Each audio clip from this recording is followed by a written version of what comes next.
راديو إيرنا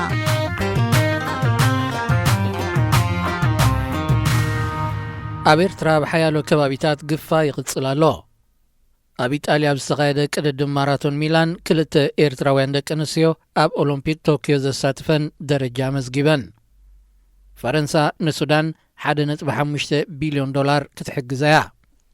ኣርእስታት ዜና ክትከታተሉ ጸኒሕኩም ክቡራት ሰማዕትና፣ ዝርዝራቱ ይቕጽል።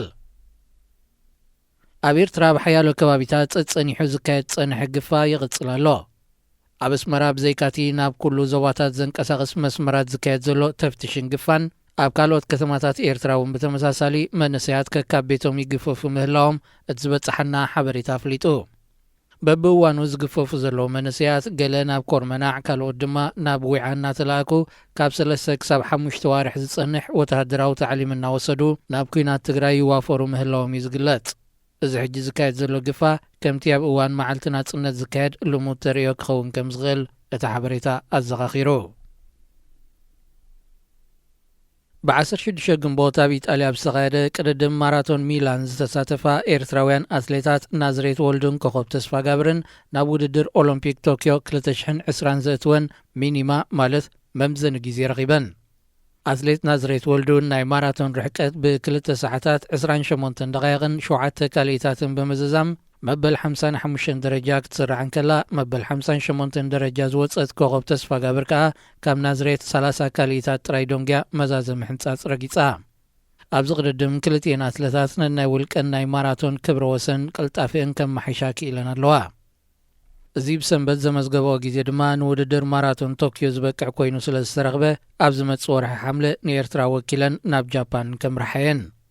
ንውድድር ማራቶን ሚላኖ ኢትዮጵያዊት ህይወት ገብረ ኪዳን ብ2 ሰዓታትን 19 ደቂቕን 34 ካልኢታትን ብምፍጻም ቀዳመይቲ ኮይና ክትዕወተሉን ከላ ኬንያዊት ኣትሌት ራሄል ጆሞታይን ባሕሬናዊት ኣትሌት ኡኒቼ ቼቢችን ከዓ ካልእይትን ሳልሰይትን ኮይነን ፈጺመንኦ። ዛጊት ተረኺቡ ዘሎ ሓበሬታ ኤርትራ ኣብ ኦሎምፒክ ቶኪዮ ኣብ ቅድድም ጉያ እግርን ብሽክለታን ብክልቲኡ ጾታታት ክትሳተፍ እያ።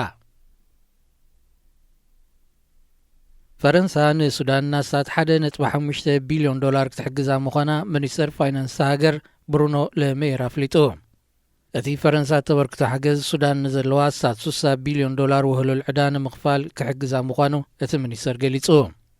ፈረንሳ ንሱዳን ገዚፍ ፋይናንሳዊ ሓገዝ ትገብር ዘላ ሱዳን ጀሚራቶ ንዘላ ናይ ምስጋር መድረኽ ብቁጠባን ወፍርን ንምሕጋዛ ዘንቀደ ኣህጉራዊ ዋዕላ ትማሊ ኣብ ፓሪስ ኣብ ዝተኸፍተሉ እዩ። ካልኦት መሻርክቲ ሱዳን ዝኾነ ሃገራት እውን ተመሳሳሊ በርክቶ ክገብራ ትጽቢት ኣሎ። ስርዓት አልበሽር ን30 ዓመታት ኣብ ስልጣን ኣብ ዝነበረሉ እዋን ካብ ዝተፈላለየ ሃገራትን ኣህጉራውያን ፋይናንሳውያን ትካላትን ዝተለቅሖ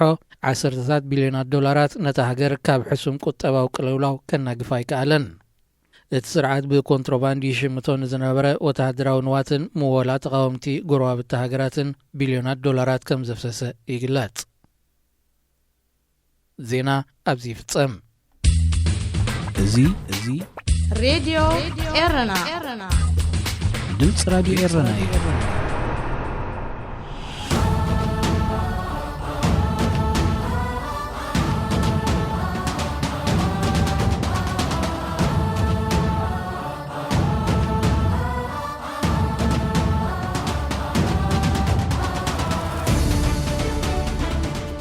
ሰላም ጥዕና ይሃበልና ዝኸበርኩምን ዝኸበርክንን ኣፍቃር ስፖርት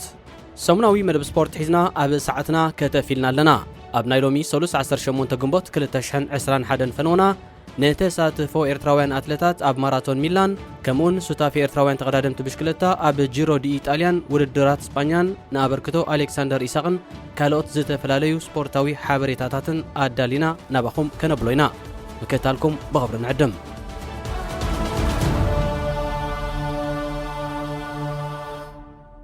ኤርትራውያን ኣትሌታት ናዝሬት ወልዱን ኮኸብ ተስፋ ጋብርን ብቅድሚ ትማሊ ሰንበት ኣብ ኢጣልያ ኣብ ዝገበርኦ ቅድድም ማራቶን ሚላኖ ናብ ውድድር ኦሎምፒክ ቶኪዮ 2020 ዘእትወን ሚኒማ ማለት መምዘኒ ግዜ ረኺበን። መበል 55 ደረጃ ዝሓዘት ናዝሬት ነቲ ዝተመደበ ርሕቀት ብ2 ሰዓታት 28 ደቂቕን 7 ካልኢታትን ክትውድኦን ከላ መበል 58 ደረጃ ዝወፀት ኮኸብ ከዓ ድሕሪ ናዝሬት 30 ካልኢታት ጸኒሓ ኣትያ።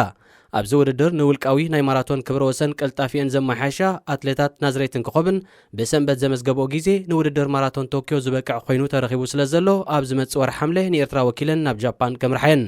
ንውድድር ማራቶን ሚላኖ ኢትዮጵያዊት ህይወት ገብረ ኺዳን ብ2 ሰዓታት 19 ደቂቃን 34 ካልኢታትን ብምፍጻም ቀዳመይቲ ኮይና ክትዕወተሉን ከላ ኬንያዊት ኣትሌት ራሄል ጁሜይታይን ባሕሬናዊት ኣትሌት ኦኒቼ ቼቢቺን ከዓ ካልኢትን ሳልሰይትን ኮይነን ፈጺመኖ بقدم شمون تجنبوت استخفته مبل 104 وردر جراند تور جيرو دي إيطاليا كسب تمال سوني 17 تجنبوت أب 10 مدرخات لعلي شحن 540 كيلومتر ساليتو كسب سنبت أب 9 مدرخات ترخيبو بزلو وتسيت كولومبياوي تقدماي وورلد تور تيم إنيوس غريناداريس إيغان برنال نقدمو ب 35 ساعات 19 دقائق 22 كاليتاتن بمعمام روزا ماليا لابيسو يركب بلجيماوي تقدماي وورلد تور تيم ديشونيك كيوك ستيب ريمكو إيفانيبويلن روسياوي تقدماي وورلد تور تيم أستانا بريميرتك ألكسندر فلازوفنكا بقدم تختل بعسر حموشته كمون 21 كاليتات تفناتيتهم نبرنال بنايك 4 حقات يختل ولو نوتسيت دغانتو ما محجاز اتو كيروم سرح زلو سلسته اتراوያን تقدمتي مسنري ابال امريكاويت وورلد تور تيم تريك سيغافريدو امانيل جبر اغزابير مبل 8 ابال فرنساويت وورلد تور تيم كوفيديس ناتنايل برهانه مبل 115 ابال ايطالياويت برو كونتيننتال تيم اندروني جيوكاتيلي سيدرميك ناتنايل تسفاصينكا مبل 123 درجه مخان تسريعهم አለው ኤጋን በርናል ብዘይካ ንሮዛ ማልያ ንጻዕዳ ማልያ ብሉጽ መንእሰይውን ብሒትዋሎ ቀጠልያ ማልያ ብሉጽ ሸኻኻይ በቤልጂማዊ ተቀዳዳማይ ክለብ አልፔቺን ፌኒክስ ቲም ሜርለር ማልያ ንጉስ ዓቀብ በፈረንሳዊ ተቀዳዳማይ ክለብ ኤጌቱ ጆፍሪ ፖቻርድን ቴሌቪዥን ይርከባ በጋንታ ኸ ክለብ ኢኒዮስ ግራናዲርስ ንክለባት ባይክ ኤክስቼንጅን ትሬክ ሴጋፍሬዶና ኸቲላ ትመርሐላ ጂሮ ዲ ኢጣልያ ሎ ምዕሪፉ ድሕሪ ሙዓል ጽባሕ ኣብ መበል 11 መድረኽ ካብ ፔሩዥያ ናብ ሞንታልቺኖ ብናይ 162 ኪሎ ሜትር ጉዕዞ ክቕጽል እዩ ተቀዳዳማይ ደቡብ አፍሪካዊት ኮንቲኔንታል ክለብ ኩቤካ አሶስ ሄኖክ ሙልብርሃን ናብታ ብደረጃ ወርልድ ቱር ቲም ትቀዳደም ጋንቱ ተሓዊሱ ክልተ ተቀዳዳማይ ጀርመናዊት ኮንቲኔንታል ክለብ መክሰብ ደበሳይካ 4 ውድድራት ኣብ እስጳኛ ካይዶም ሄኖክ ካብቲ ብ13 ግንቦት ተኻይደ 168.7 ኪሎ ሜትር ርሕቀት ዝነበሮን ብዓወት ደቡብ አፍሪካዊ ተቀዳዳማይ ክለብ ሕቡራት ኢማራት ዓረብ ራያን ጊቦንስን ዝተዛዘመ ውድድር ክላሲክ ትሮፊዮ ካልቪያ መበል 49 ደረጃ ክሕዝን ከሎ ድሕሪ ክልተ መዓልታት ኣብ ዝተሰላሰለ ኮሎምቢያዊ ተቀዳዳማይ ክለብ አርኪያ ሳምሲች ዊነር ኣናኮና ዝተዓወተሉን 161.3 ኪሎ ሜትር ኣብ ሸፈነን ውድድር ክላሲክ ትሮፊዮ አንድራክስ ከዓ መበል 62 ተርታብ መሓዝ ቅድድሙ ፈጺሙ መክሰብ ወገኑ ኣብቲ ቀዳማይ ውድድር ኣብ መንጎ ከቋርጽ እንከሎ ኣብቲ ዳሕርዋይ ቅድድምካ መበል 82 ወፂኡ ብዘይካዚ መክሰብ ብ14 ግንቦት ስጳኛዊ ተቀዳዳማይ ክለብ ኮፊዲስ ሄሱስ ሄራዳ ጎብለል ኣብ ዝኾነሉ 158.6 ኪሎ ሜትር ርሕቀት ኣብ ዝነበሮ ውድድር ክላሲክ ትሮፊዮ ትራሙንታና መበል 113 ደረጃ ክሕዝን ከሎ ብሰንበት ኣብ ዝተኻየደ 169.8 ኪሎ ሜትር ርሕቀት ዝተጓዕዘ ጀርመናዊ ተቀዳዳማይ ክለብ እስራኤል ስታርትኣፕ ኔሽን አንድሬ ግራይፖል ሰዓረሉ ውድድር ክላሲክ ትሮፊዮ አልቹዲያ ድማ 133 ተርታ ተሰሪዑ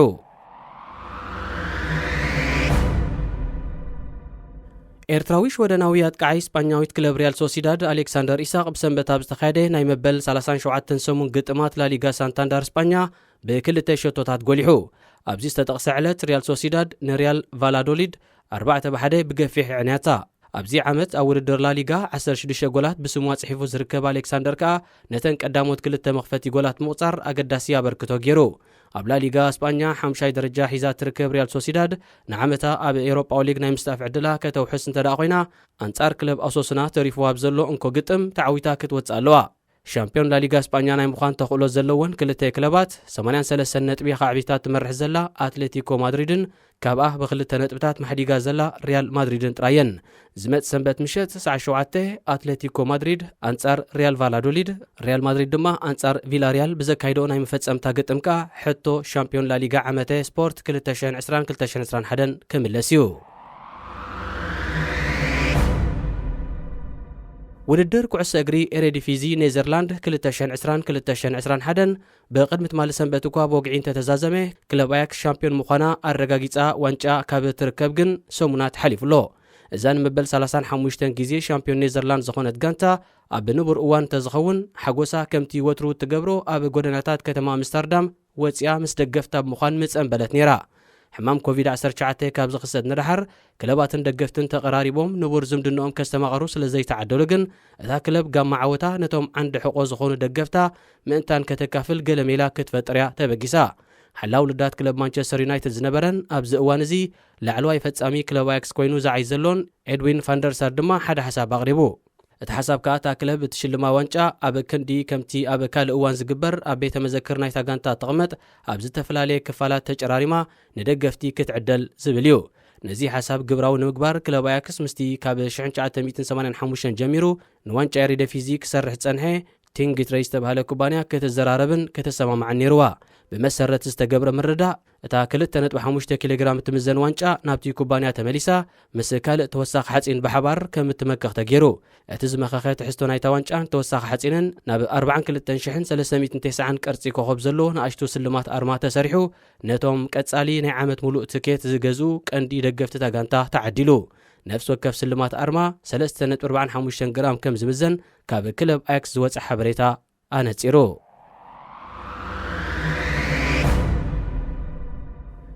ጆርዳን ባንክስ ይበሃል ወዲ 9 ዓመት ቆልዓ እዩ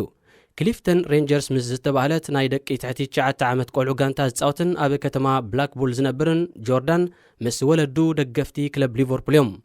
ሪች ዝተባህለ ሓቡኡ ንጆርዳን ብናይ ኣእምሮ ሕማም ይሳቐ ስለ ዝነበረ ኣብ 2018 ርእሰ ቅትለት ፈፂሙ ሞይቱ ጆርዳን ብሞት ሓቡኡ ሕልንኡ ስለ ዝተተንከፈ ገና ናብ ዓቕሚ ኣዳም ከይበፅሕ እንከሎ ኣእምሮኦም ንዝተተንከፉ ግዳያት ንኽሕግዝ ወሲኑ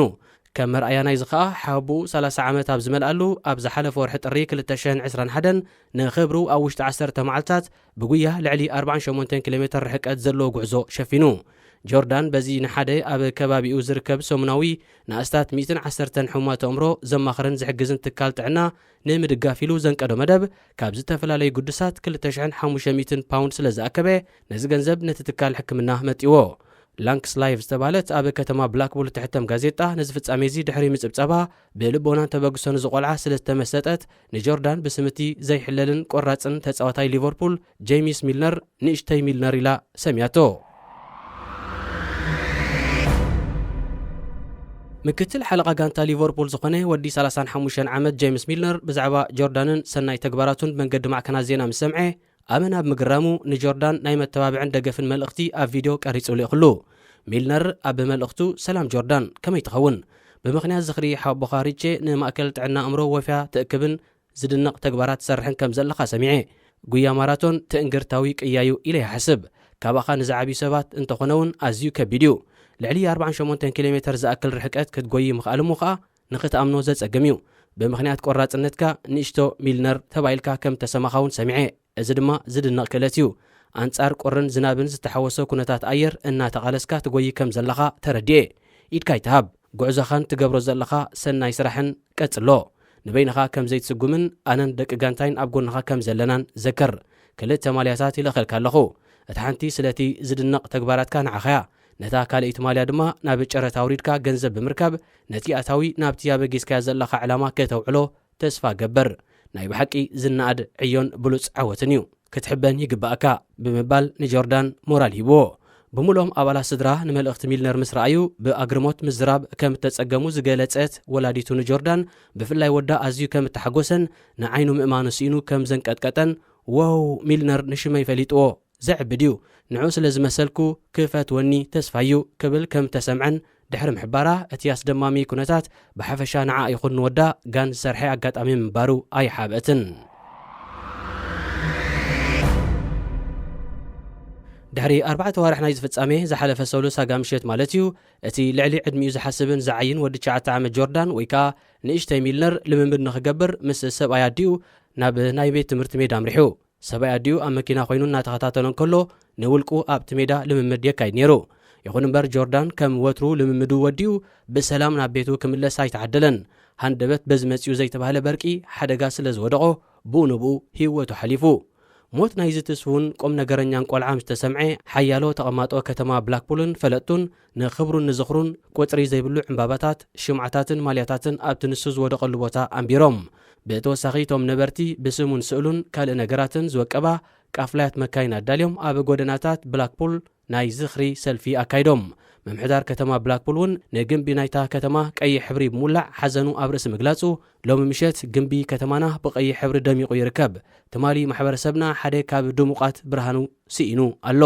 ስለ ዝኾነ ኣብዚ ምሸት ንሓደ ጉሉሕ ቆልዓ ንምዝካር ኣብ ጎኒ ስድራ ጆርዳን ባንክስ ኣዕርኽቱን ማሕበረሰብናን ደው ኢልና ኣለና ዝብል ወግዓዊ መግለፂ ሓዘን ኣውፅኡ ብዘይካ ውልቀ ሰባት ፖሊስ ከተማ ብላክፑልን ክለብ ሊቨርፑልን ዝርከቡን ዝተፈላለያ ክለባትን ትካላትን እንግሊዝ እውን ኣብ ማሕበራዊ ሜድያ ንጆርዳን ዘለዎን ናእዳን ዝተሰምዐን ሓዘንን ብሓባር ንዕድሚኡ ምስ ዝውክላ 9 ኩዓሳሱ ብምስናይ ለጢፈን ተፃወቲ ክለብ ሊቨርፑል ዝሓለፈ ሐሙስ ኣብ ሜዳ ኦልትራፎርድ ንክለብ ማንቸስተር ዩናይትድ 4-2 ቅድሚ ምስዓሮም ንጆርዳን ንምዝካር ስሙ ዝተጻሕፎ ቁጥሪ 7 ማልያ ብምልባስ ሰብነቶም ኣርሲኖም ቁጥሪ 7 ጆርዳን ለቢስዋ ዝጻወት ዝነበረ ማልያያ ጄምስ ሚልነር ብሸነኹ ፍሉይ ቆልዓ ብእዋኑ ኣርሒቑ ኸይዱ ብሰላም ዕረፍ ጆርዳን ዝብል ጽሑፍ ኣብ ትዊተር ብምልጣፍ ሓዘኑ ኣካፊሉ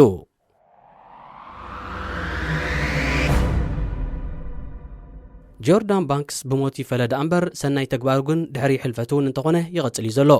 ንሱ ነገር ተፈጥሮ ኮይኑ ካብ ዕለታት ሓደ መዓልቲ ናብ ዓዲ ኩልና ክኸይድ ምዃኑ ስለ ዝተረድአ ድሕሪ ሞቱ ዝተፈላለየ ኣገደሲ ክፍሊ ኣካላቱ ንካልኦት ብሕማም ዝተጠቕዑ ሰባት ምእንታን ክወሃብ ከም ለጋሲ ተመዝጊቡ ብምንባሩ ብልግሱ ህይወት 3 ቆልዑ ከድሕን ከም ዝኽኣለ እዩ ዝንገር ዘሎ ወላዲኡ ንጆርዳን ማለት ባንክስ ነዚ ጉዳይ ኣመልኪቱ ጆርዳን ሰፊሕ ልቦና ይነይርዎ ንዝኾነ ይኹን ሰብ ንኽሕግዝ ድማ ድሕር ዝብል ኣይነበረን ናይ ኩሉ እዋን ዝበለጸ ውላድ እውን እዩ ንኻልኦት ዘቐድምን ንነብሰይ ከዓ ዘይብልን ብምንባሩ ሓበን ይስማዓኒ ብቐደሙ ንኻልኦት ሰባት ንኽሕግዝ ድሌት ከም ዘለዎ ይነግረና ስለ ዝነበረ ሕጂ እውን እንተኾነ ብልግሱን ሕያውነቱን 3 ቆልዑ ጥዕና ክረኽቡ ተኽእለሎ ብምባል ኣገዳሲ ዝበሃል ክፍሊ ኣካላት ጆርዳን ህይወት ካልኦት ሕሙማን ንምድሓን ከወፊዎ ምዃኖም ገሊጹ ከምቲ ጆርዳን ጽጉማት ንምሕጋዝ ዝከኣሎ ዝገብር ዝነበረ ካልኦት ጉዱሳት ሰባት ብወገኖም ንወጻኢታት ስነ ስርዓት ቀብሪ ጆርዳን ንምሽፋን ኣብ ጎፋንድሚ ዝተባህለ ማዕከን ወፍያ ብዝኸፈትዎ ናይ ሓገዝ ሕሳብ ክሳብ ሕጂ ልዕሊ 93,000 ፓውንድ ዝኣክል ገንዘብ ተዋህሊሉሎ ስነ ስርዓት ቀብሪ ጆርዳን ኣብ ቀረባ መዓልታት ክፍጸም እዩ ገጠማት ፕሪምየር ሊግ ዓዲ እንግሊዝ ሎሚ ጽባሕን ንመበል 37 ሰሙን ክቕጽል እዩ በቲ ወፂኡ ዘሎ መደብ መሰረት ሎሚ ሰዓት 8 ምሸት ማንቸስተር ዩናይትድ አንጻር ፉላም ሳውዝሃምፕተን አንጻር ሊድስ ዩናይትድ ሰዓት 9 ምሸት ብራይተን አንጻር ማንቸስተር ሲቲ ሰዓት 10:40 ምሸት ቸልሲ አንጻር ሌስተር ሲቲ ክጋጠማየን ጽባሕ ረቡዕ ከዓ ሰዓት 8 ምሸት ኤቨርተን ምስ ወልቭስ ኒውካስል ዩናይትድ ምስ ሼፊልድ ዩናይትድ ቶተናም ምስ ኣስቶን ቪላ ሰዓት 9 ምሸት ክሪስታል ፓላስ ምስ ኣርሰናል ሰዓት 10:40 ምሸት በርንሌይ ምስ ሊቨርፑል ዌስት ብሮምዊች ኣልቢዮን ምስ ዌስት ብሮም ዩናይትድ ክፋለማየን